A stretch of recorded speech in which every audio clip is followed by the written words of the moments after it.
चाहिए कि अल्लाह ने आपको औलाद दी और उस औलाद को लंबी जिंदगी अल्लाह ने दी, लेकिन आपने उस औलाद को दीनी तालीम नहीं दी और बगैर दीनी तालीम के यूं ही वो इंसान मर करके दुनिया से चला गया। आपकी औलाद बगैर तालीम के दुनिया से चली गई। ये इससे भी ज्यादा अफसोसनाक बात है।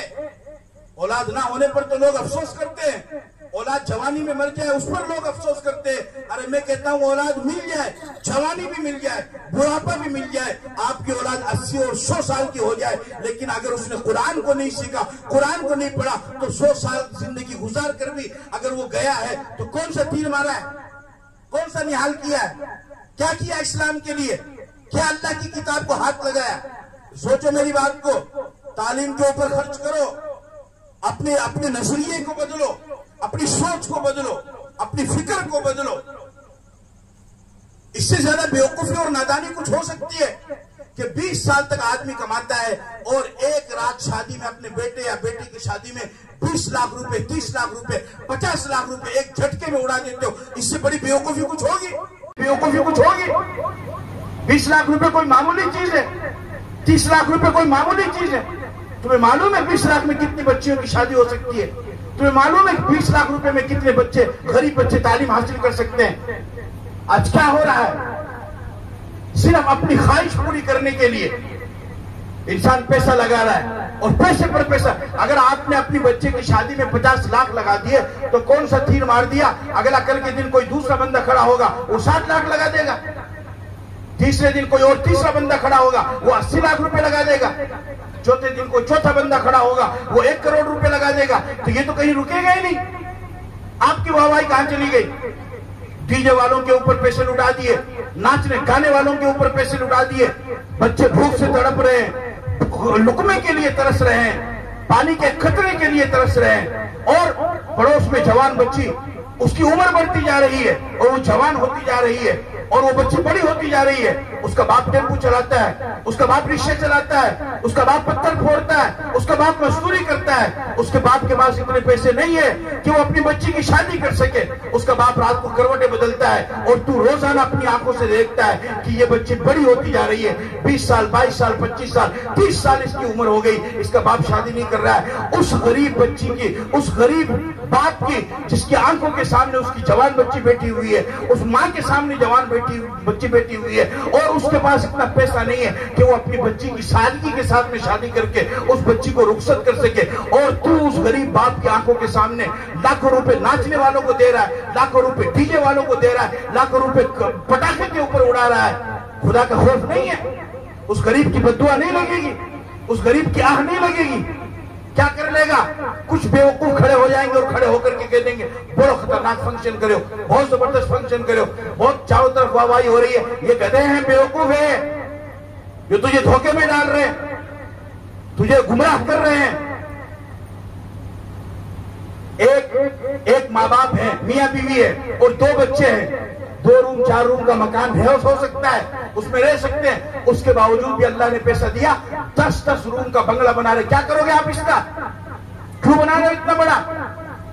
बच्चे ही नहीं है, जब औलाद ही नहीं है, होता क्या है, पूरे साल वो बंगला बंद रहता है, ईद पर कभी खोल लिया, या शादी का मौका आया तो खोल लिया, वो लंबा चौड़ा रूम, वो लंबा चौड़ा बंगला, वो पूरा का पूरा। आदमी तो 1 रूम में रहेगा, 2 रूम में रहेगा, पूरे बंगले में तो नहीं रहेगा ना।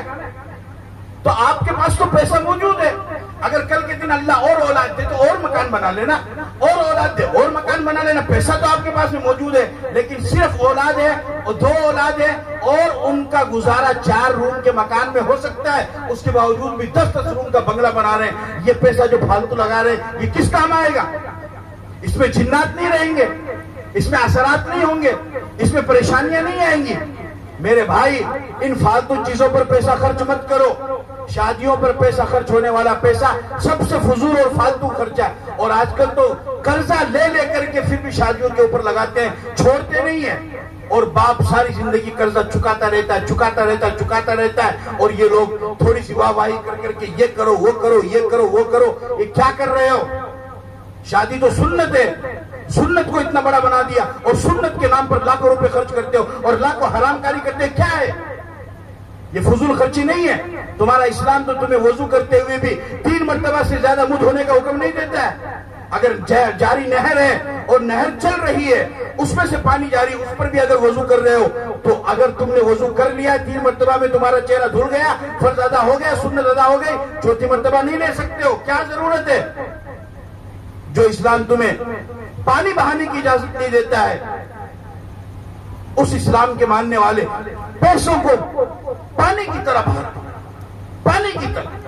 अपने इमाम को कभी थोड़ा सा हदिया देना नसीब नहीं हुआ, अपने आलिम को कभी 500 रुपए का हदिया देना नसीब नहीं हुआ, 500 रुपए का हदिया देना नसीब नहीं हुआ, अपने उस्ताद को कभी 1000 रुपए का हदिया देना नसीब नहीं हुआ, अपने बुजुर्ग और पीर और मुर्शिद को कभी 1000 रुपए का हदिया देना नसीब नहीं हुआ, और एक नाचने और गाने वालों के ऊपर लाखों रुपए लगा देते हो। कुछ तो अकल से काम लो, कहां जा रहे हो, क्या कर रहे हो? ये आपका कमाया हुआ पैसा है, इस पैसे की ज़कात निकालने बोलो, इस पैसे को मदरसे में लगाने के लिए बोलो, इस पैसे को मस्जिद में लगाने के लिए बोलो, इस पैसे को गरीब की मदद करने के लिए लगाने के लिए बोलो।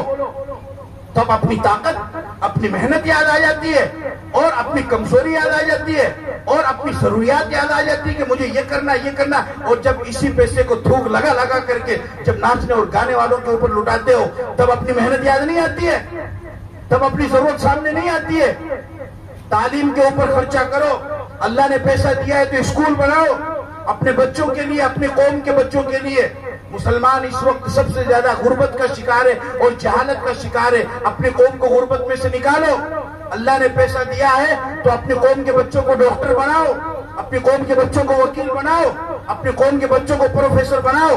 अपने बच्चों को बनाते हो, अच्छी बात है, अगर अपना बच्चा नहीं बनता है तो दूसरे के बच्चे को बनाओ, कुछ सदक़े जारिया करके जाओ, और अपनी कौम को जहालत के अंदर से निकालो, तालीम कायम करो। आपको मालूम है, आपको मालूम है इस वक्त पूरे हिंदुस्तान में 8 करोड़ मुसलमान बच्चे, उन 8 करोड़ मुसलमान बच्चों में सिर्फ 1 करोड़ बच्चे मकतब में या मस्जिद में तालीम हासिल करने जाते हैं, बाकी 7 करोड़ बच्चे कहीं पर भी तालीम हासिल नहीं करने जाते हैं। इनकी फिक्र कौन करेगा? इनकी फिक्र कौन करेगा? सिर्फ अपनी ख्वाहिशात पूरी करनी है। एक गाड़ी ले ली, अगले साल उससे दूसरी महंगी गाड़ी निकाल ली, उससे अगले साल उससे महंगी गाड़ी निकाल ली, उससे अगले साल उससे महंगी गाड़ी निकाल ली। ये कब तक चलेगा? क्या मौत नहीं आएगी? क्या कब्र में नहीं जाना है? क्या जन्नत और जहन्नम का सामना नहीं करना है? क्या अल्लाह को मुंह नहीं दिखाना है? सिर्फ अपनी ख्वाहिशात पूरी करते रहे। जहां पर एक तरफ बच्चे सिसक रहे हो भूख से, तिलमिला रहे हो और बिलबिला रहे हो, और रातों की नींदें उड़ी हुई हो, वहां पर गाड़ियों पर गाड़ियां निकालना, और इमारतों पर इमारतें बनाना, और पैसों पर पैसा बनाना, और जमीनों पर जमीन खरीदना, और फालतू चीजों के अंदर पैसों पर पैसा लगाना, ये कहाँ की अक्लमंदी है? होश के नाखुन लो।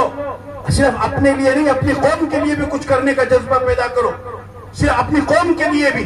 दरख्त फल देता है, खुद नहीं खाता है, लोग खाते हैं। सूरज निकलता है तो उसकी रोशनी लोगों को मिलती है, चांद निकलता है उसकी चांदनी लोगों को मिलती है, तारे निकलते हैं तो उसकी किरणें लोगों को मिलती है, रात आती है तो लोग आराम करते हैं, और समुद्र पानी देता है तो लोग उसको पीते हैं, जमीन काश्तकारी करती है और गल्ला निकालती है, लोग उसको खाते हैं। कोई भी अपने लिए कुछ नहीं करता है। एक इंसान ऐसा है जो अपने लिए करता है। अपनी ख्वाहिशात का घड़ा अगर भर गया हो, और ये नहीं भरेगा, ये कयामत तक नहीं भरेगा। लौकान इब्न आदम वादियान मिन ज़हबिन ला हब्बा अन यकूना माहुमा सालिसन, अगर इंसान को 2 जंगल पूरे के पूरे बड़े जंगल सोने से भर कर दे दिए जाए, तब भी उसका पेट नहीं भरेगा। वो यही चाहेगा कि तीसरा और मिल जाए। जब तीसरा मिल जाएगा तो चाहेगा चौथा मिल जाए। उसके इंसान के ख्वाहिश के को तो सिर्फ और सिर्फ कब्र की मिट्टी ही पूरी कर सकती है और कुछ नहीं कर सकती है। लिहाजा होश के नाखुन लो। यहाँ के इस प्रोग्राम से एक पैगाम लेकर जाओ। अगर अल्लाह ने नवाजा है, तलाश करो लोगों को, ढूंढो लोगों को, मदद करो उनकी, और ऐसी मदद करो कि सिर्फ तुम जानो और अल्लाह जाने, तीसरा कोई ना जाने। ताउन करो उनका, अपने इमाम का ताउन करो। अपने इमाम से पूछो कि आपकी बच्ची जवान हो गई, आपके माँ बाप बूढ़े हैं, बीमार तो नहीं है। उससे पूछो कि आपका भाई कोई शादीशुदा है, आपके घर में कोई जरूरत है, ये अल्लाह ने मुझे पैसा दिया, ये लो, आप अपनी जरूरत पूरी करो। जाओ उनके पास में, उन्होंने जाओ उनके पास में। उन्होंने अपने खानदान को, अपने रिश्तेदार को, सब कुछ को आपके लिए कुर्बान कर दिया है। आपके पास में चल करके आए तो आपका फर्ज है कि आप अंसारे मदीना की तरह कुर्बानी पेश करके दिखाओ। उनसे मुलाकात करो, किसी गरीब से जाकर के मिलो, किसी मजदूर से जाकर के मिलो, किसी कमजोर से जाकर के मिलो, चुपके से उसका ताउन कर दो। ऐसा सुकून तुम्हें मिलेगा और उस गरीब के दिल से ऐसी दुआएं तुम्हारे लिए निकलेगी कि अल्लाह तुम्हारी दुनिया भी बना देगा, आखिरत भी बना देगा। और अगर ऐसा नहीं करोगे तो कुछ भी नहीं होने वाला है, जिंदगी गुजर जाएगी। इसलिए मेरे भाई, लोगों के चक्करों में मत आओ।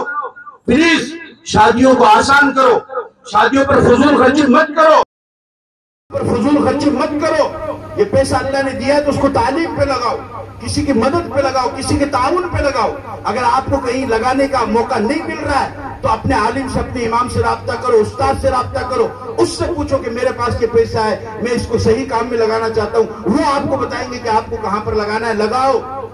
इस तरह इसको समझो और कुरान को पढ़ो और बच्चों को तालीम, अपने किसी भी बच्चे को कुरान की तालीम से महरूम ना करना। आप हजरात इसका इरादा करते हैं? हाथ खड़ा करके बताओ कि अपने बच्चों को दीन की भी तालीम देंगे और उनको दुनिया की भी तालीम देंगे। उनको तालीम देना है, दीन की भी और दुनिया की भी, किसी तालीम से उनको महरूम नहीं रखना। अच्छे खासे लोग हैं, पैसे वाले लोग हैं, खाते पीते घराने से लोग हैं, 10वीं पास कराई, उसको छोड़ा दिया, दुकान पे लगा दिया, मंडी में लगा दिया, काम पे लगा। अरे अल्लाह ने आपको पैसा दिया था, इसको डॉक्टर बनाते, इसको वकील बनाते। क्या कौम में डॉक्टरों की जरूरत नहीं है? क्या कौम को वकीलों की जरूरत नहीं है? क्या कौम को प्रोफेसरों की जरूरत नहीं है? क्या कौम को अच्छे लोगों की जरूरत नहीं है? अल्लाह ने आपको पैसा दिया, इसको बनाओ। क्यों नहीं बना रहे? इसको दीन सिखाओ, इसको इल्म सिखाओ, ये लोगों की खिदमत करेगा। खिदमत के जज्बे से आप इसको बनाओ और सबको तालीम दो।